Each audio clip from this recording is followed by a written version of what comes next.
Hi there, I'm Shepard, and I work for the Nature Conservancy Gulf of Mexico program. I am the Director of Science for our Gulf program, and I live here in the city of Punta Gorda. And I'm going to be talking to you today about my first sort of foray into land issues, and I'm typically a coastal person. My area of expertise is in nature-based coastal protection and the role that natural habitats can play in reducing erosion or reducing risk from low energy and sometimes high energy wave events. So what I'm going to be talking to you today is a new study that we have ongoing, and we're just kind of wrapping up the science portion of this, looking at watersheds across the Gulf of Mexico region and trying to identify with a science-based process where there are opportunities to purchase land to reduce flood risk. So where are there opportunities where land acquisition can be promoted because of benefits to the community related to flood risk reduction, but also areas that are important for conservation of biodiversity. And as I mentioned in my introduction, most of my previous work has focused on really on the coastline and what type of risk there is for coastal communities, what type of exposure communities are facing, and this led me to learn a lot about FEMA and the community rating system over the past, 5 to 10 years or so. And for those of you who are not familiar with FEMA's community rating system, what it is it's a voluntary program that municipalities, cities, and counties can participate in where they get points for different activities that they do to mitigate their flood risk. The more points they get, they can earn discounts on their flood insurance for their citizens. We have that here in Punta Gorda. I can't recall if we get 20% or 25% off, but it's right on the bill, and it's money that we save as residents based on activities and actions that the city has taken. And in the FEMA community rating system, there are points available for open space protection. So protecting land is a creditable activity. And protecting open space has long been a strategy for managing land use and flood risk, and what we're trying to do is work more with land trusts and folks who engage in land protection more on the conservation end of things to help them understand that there's actually a financial incentive already in place in many places through the community rating system for communities that are participating, and maybe to get communities into the community rating system that is a financial incentive for protecting open space. And in some places, they've already done a very good job taking advantage of this. In Punta Gorda here, we have a lot of the land is already in a protected status, so we really don't have room for growing our points in that category. The city of Sanibel is the same way. But there are lots of other places where there is opportunity for protecting land to reduce flood risk.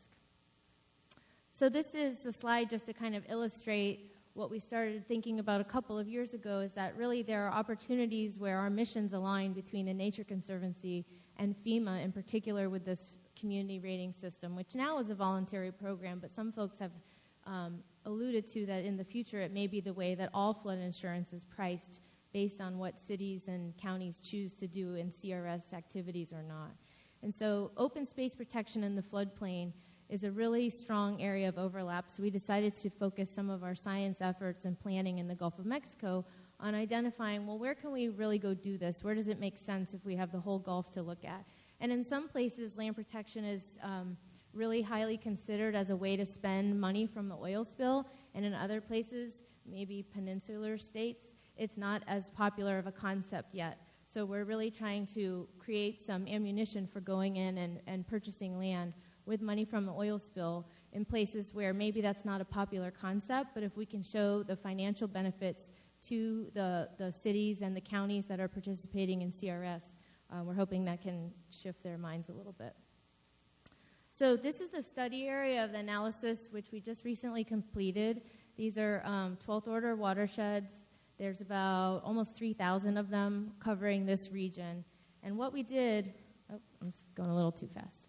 So what we did across these watersheds, and we did this in partnership with Texas A&M University. Dr. Sam Brody's a professor there who's a world-leading expert on flood risk reduction. And he's a close partner with FEMA, so he has access to really great data sets, which we've worked with him on a number of projects with now. And what we did was we looked across these watersheds and looked at actual NFIP, National Flood Insurance Program's claims from the year 2000 to the year 2014. So where across the Gulf are we seeing actual flood claims? And that's a pretty short time period, which we're well aware of. That's a limitation of the study. That's the information that we had access to, and we really felt like it was important to look at actual claims that were filed through NFIP to use that as our flood damage variable. So we looked at a bunch of different variables and created a model to really look at, well, which areas are likely to have flooding in the future. And the model that was the strongest predictor of flood damages included things like precipitation, right, which makes sense, especially those of us that had that big event here a few days ago. Soil conductivity, which talks about how easily water is absorbed into the soil. The percent of each watershed that's in the floodplain, and also the level of development. So how much development is there within the watershed? All of these things very strongly predict whether or not there's going to be flood damages in these watersheds. So based on the modeling that we did using the NFIP data and a bunch of other socioeconomic control variables, we predicted where flooding is likely to occur in the future. So that's the left side of the equation, high flooding, high likelihood of flood damage. The right side of the equation was, okay, well, which of these areas have a lot of opportunity for land protection? Now, keep in mind, this workshop here today is focused on a kind of smaller area, so the scale that we're thinking about is across the 5 Gulf states. So if we needed to come up with some criteria of how do we identify where there's a lot of opportunity for land protection. And to get at that side of the equation, we identified watersheds that had 20% or more of the watershed in private ownership within the Partnership for Gulf Coast Land Conservation's footprint, which I'm sure some of you are familiar with that and contributed to the development of that document.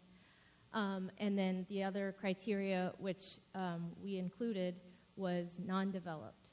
So we're really looking for an overlap here of high flood risk and high conservation opportunity.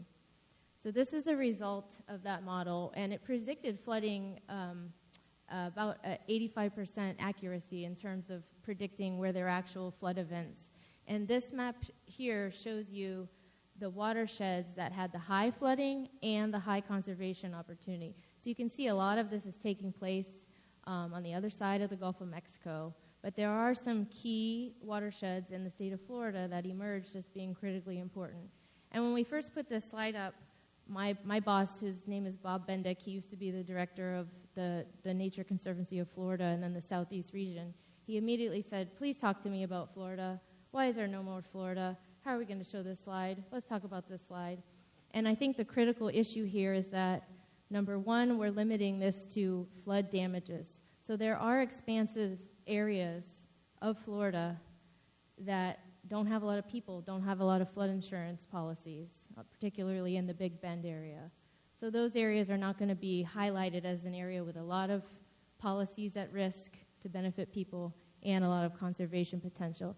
The second is Florida is extremely developed along the coastline, more so in certain parts of Florida than many of the other 4 Gulf of Mexico states. But we really feel that this analysis is helping us to focus in on these areas where we can make the case for flood risk reduction and conservation and a potential financial incentive. It's really the triple bottom line here. There's the social benefit to people reducing their flood risk.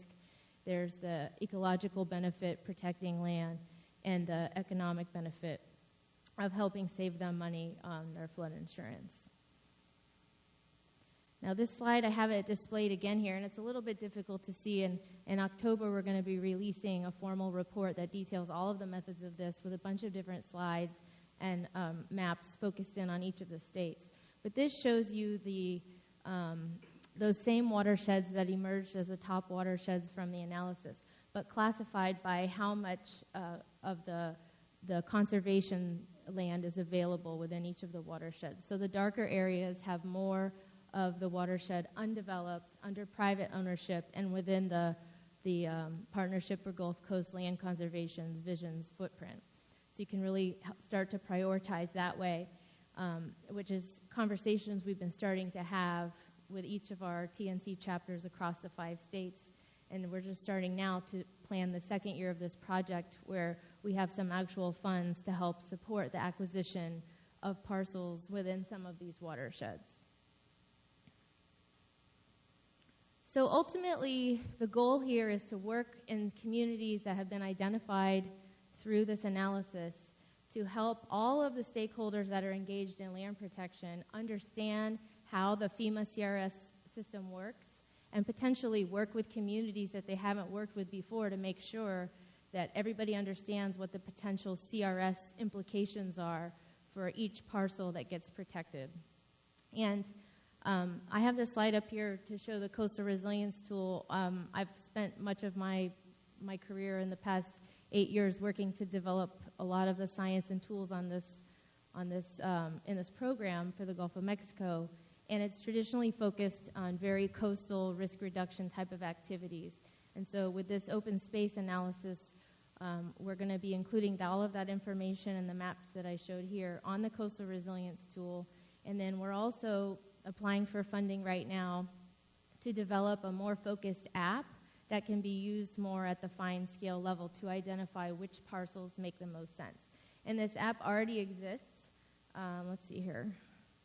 It's called the Community Rating System Explorer, and it was developed by the Nature Conservancy of North Carolina in partnership with our global team and some communities in North Carolina.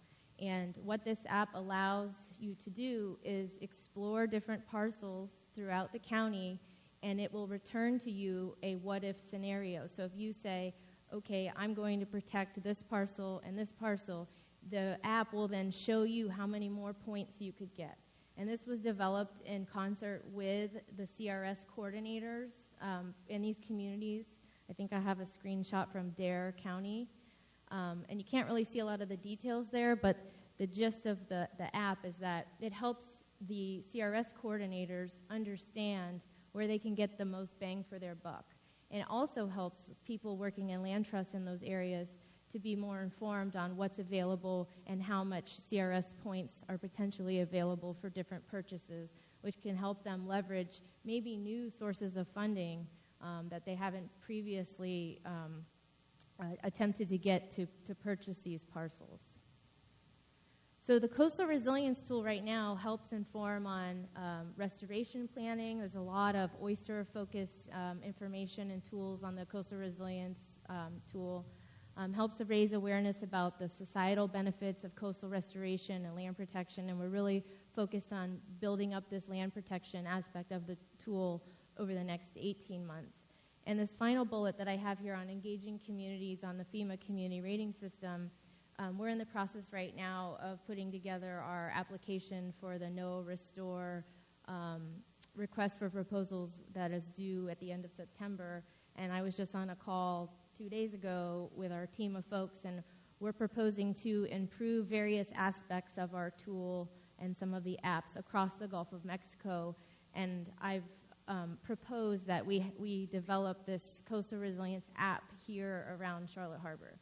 So if there is anybody here that would be interested in being an end user of that app, anyone who's working in the counties or the land trusts, I would love to talk to you today. I brought my cards, and I'll stand over here at the end of the day because what we're trying to set up here is a process by which we could develop it with you as partners, and you can help us along the way to make it be as usable as possible. And the good thing is they've already done this in North Carolina, but Florida's not North Carolina, so we need to have our own process with the folks that would be using it here. And I really feel like this is an ideal place where there's a lot of opportunity left, unlike a lot of the other estuaries of the Gulf of Mexico, to conserve land both for nature and for people. So with that, thank you, and I'd be happy to take any questions.